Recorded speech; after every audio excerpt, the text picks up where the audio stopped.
예, 오늘은 여러분과 짧게 다루고자 하는 말씀은 내가 너에게 새 계명을 주노니 내 이웃을 내 몸과 같이 사랑하라 라고 말씀하신 겁니다.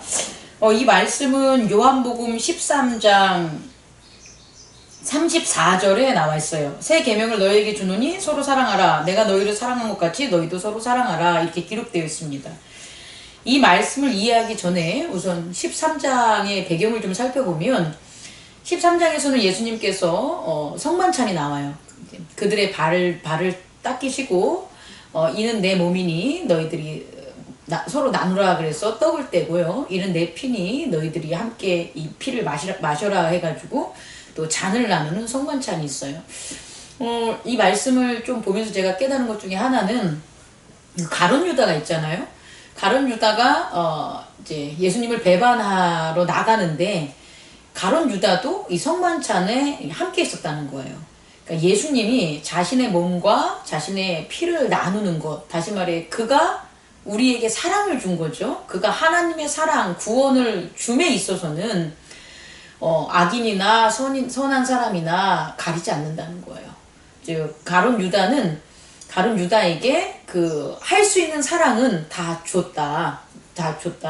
그런데 가룟 유다가 나간 다음에 이 말씀을 하시는 거예요.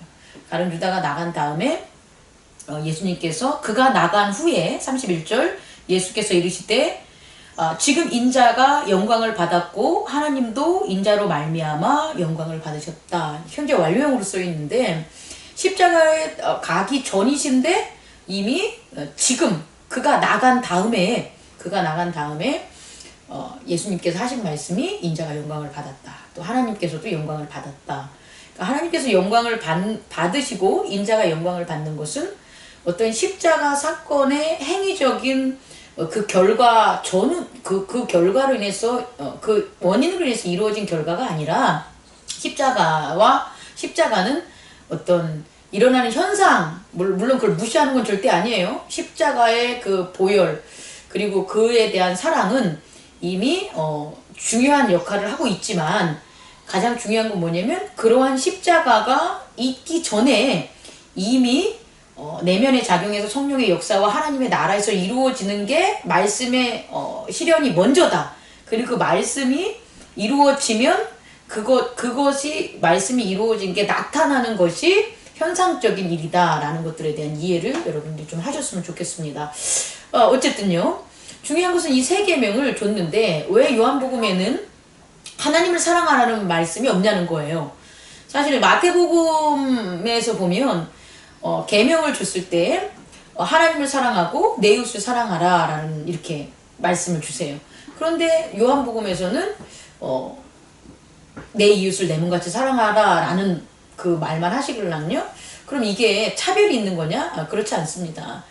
왜 이러한 말씀의 기록에 차이가 있냐면 마태복음은 구약의 율법을 신약시대의 완성으로 이끌어가는 그런 관점에서 기록이 돼 있어요. 그래서 하나님을 사랑하라 라는 것은 구약시대에 이미 이루어 주신 율법이에요. 그러니까 하나님 사랑하는 하나님의 거룩성 그리고 거룩성에 대해서 그의 백성들도 거룩하기 위해서 준 게 모세의 율법이거든요. 그러니까 모세의 율법 계명은 결국은 거룩성인데 그 거룩성은 누구를 위한 거냐라고 보면 하나님을 사랑하는 게 거룩하다라는 거예요. 그러면 그것을 버리라는 게 아니라 그렇게 구약의 율법인 하나님을 사랑하는 거룩성을 유지하고 또 새 율법은 뭐가 되냐면 내 이웃도 내 몸같이 사랑하라는 거예요. 우리가 부자청년에서 한번 다루었죠. 왜 부자청년은 율법에 있어서 다 지켰다고 했는데 가난한 사람들에게 자기 소유를 전하지 못했을까? 그것은 부자청년이 생각하는 그 율법이 가난한 사람들에게 나누는 것과 이렇게 구별된 것, 가난한 사람에게 나누어지는 것까지 이웃사랑인 것을 몰랐다는 거예요. 몰라요. 그런데 예수님께서는 예수님이 새 계명을 준 것은 내 이웃을 내 몸같이 사랑하라는 거예요. 사실상 실제적으로 예수님이 내 이웃을 내 몸같이 사랑하라는 게 새 계명, 그러니까 새 계명이 되겠죠. 전에 있었던 계명을 그것의 부족함을 완성하는 계명이기 때문에, 그렇다면 우리가 주목해야 되고 또 이제 깨달아야 될 게, 이전까지는 왜 내 이웃을 내 몸같이 사랑하다는 율법이 없었냐는 거예요. 희한하지 않습니까? 아니, 우리가 지금 그리스도 이후에, 예수님 그 시대 이후에 우리가 이제 이렇게 우리는 말씀과 교회 안에서 이렇게 함께 예배를 드리면서 말씀을 이렇게 접하기 때문에 이 내 이웃을 내 몸같이 사랑하라는 이 말씀이 낯설지가 않죠. 그런데 실제적으로 이 시대에 이 말씀을 했었을 때는 엄청난, 이게 혁명과도 같은 말씀이라는 거예요. 왜냐면 예수님이 이 말씀을 하셨던 그 시대에 내 이웃은 누구냐는 거예요.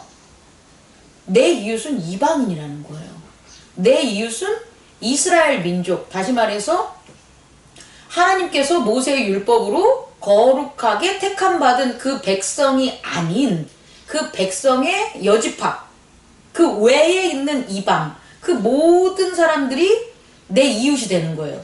다시 말해 내 이웃을 사랑하라라는 예수님의 새 계명은 이방 구원이라는 게 전달된다는 거죠. 아니, 가정된다는 거죠. 이방 구원이 가정되지 않았다면 옛 율법에서, 구약의 율법에서 내 이웃을 내 몸같이 사랑하라는 게 없는 게 당연하다는 거예요. 이에는 이, 눈에는 눈. 근데 그게 아니라 이방의 구원이 이 구원까지 그 그리스도 예수의 하나님의 계획이라는 것을 예수님은 전하시는 거죠. 자, 내 이웃을 사랑하라는 것은 내 의지와 뜻이 아니라 이방인들을 구원하는 하나님의 일이시라는 거예요. 예수 그리스도의 나라라는 거예요.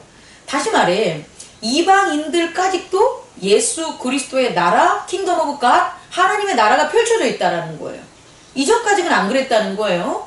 이스라엘 민족만 구별돼서 이스라엘 민족의 구원이 약속됐기 때문에 그들은 하나님을 사랑하고 섬기는 것, 그게 그들의 율법이었다는 거예요.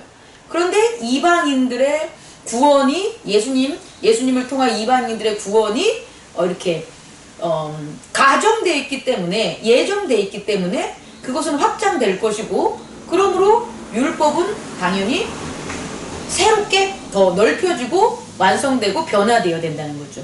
그래서 내 이웃을 내 몸같이 사랑하라는 거예요. 예, 적용을 하면 이렇습니다. 예전에는 나 하나만 거룩해지고 나 하나만 득도하고 나 하나만 순수하면 하나님 만나는데 문제가 없었다는 거예요. 근데 우리가 살아가는 예수님 시대 이후 예수님이 전한 것은 뭐냐면 너 하나만 그렇게 거룩하고 순수해질 수 없다라는 거예요. 결국 너의 거룩함과 구원과 순수함은 내 이웃의 거룩함과 순수함과 직결된다는 거예요. 아니, 연결됐다라는 거예요. 아니, 하나라는 거예요. 결국은 내 이웃이 구원이 되는 것이 나의 구원을 증명할 수 있다라는 거예요. 여러분 이해할 수 있겠습니까? 왜냐하면 예수 그리스도의 구원이 내 이웃에게 있기 때문이에요. 내 이웃에게 예수 그리스도의 구원이 이루어진다면 그럼 당연히 나의 구원은 확증된다는 거고 보증된다는 거예요. 여기에서 나온 게 선교 전도가 되는 거예요. 아니, 나만 잘 믿고 나만 구원받으면 되지, 우리가 왜 선교를 해야 돼? 왜 전도를 해야 돼? 이런 질문들 같지 않습니까? 우리끼리 잘 사는 것. 근데 그게 아니라는 거예요. 예수님 시대 이후에 부활하셔서 무엇을 하시냐고 이제 물어보고 싶어요. 예수님이 부활하기 전까지는 이스라엘 자손들을 구원하기 위해서 그들과 함께 동행했다면 예수님이 십자가에 못 박혀 돌아가시고 부활하신 이후에 예수님 뭐하고 계실까요? 그냥 보좌 위에서 졸고 계실까요? 잠만 자고 계실까요? 그렇지 않다는 거예요. 복음서에서 나타내는 것은 땅끝까지 내가 너희와 함께하리라는 것은 예수님께서 땅끝까지 지금 뭐하고 계시냐면 부활하신 예수님께서 하나님 나라를 확장하고 계시다는 거예요. 하나님의 구원 사역을 전하고 있다라는 거예요. 그러니까 너희들은 당연히 나와 함께 있어야 되는 거예요. 너희들이 나와 함께 하면서 땅끝까지 복음을 전하지 않는다는 건 예수님은 지금 땅끝에서 복음을 전하고 있는데 그들의 제자들은 그걸 안 한다면 예수님을 따르는 게 아니겠죠. 우리도 마찬가지겠죠.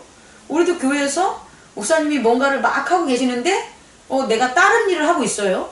그러면 안 따르는 거잖아요. 함께 하는 게 아니잖아요. 거기에 있어서는 목사님과 함께하는 기쁨과 은혜와 능력은 없다는 거예요. 그런데 목사가 하는 일에 성도가 함께하면 목사와 함께하는 일에 대한 능력과 기쁨과 은혜는 함께하는 성도들과 함께한다는 거죠. 그들이 차지할 수 있고 받을 수 있다는 거죠.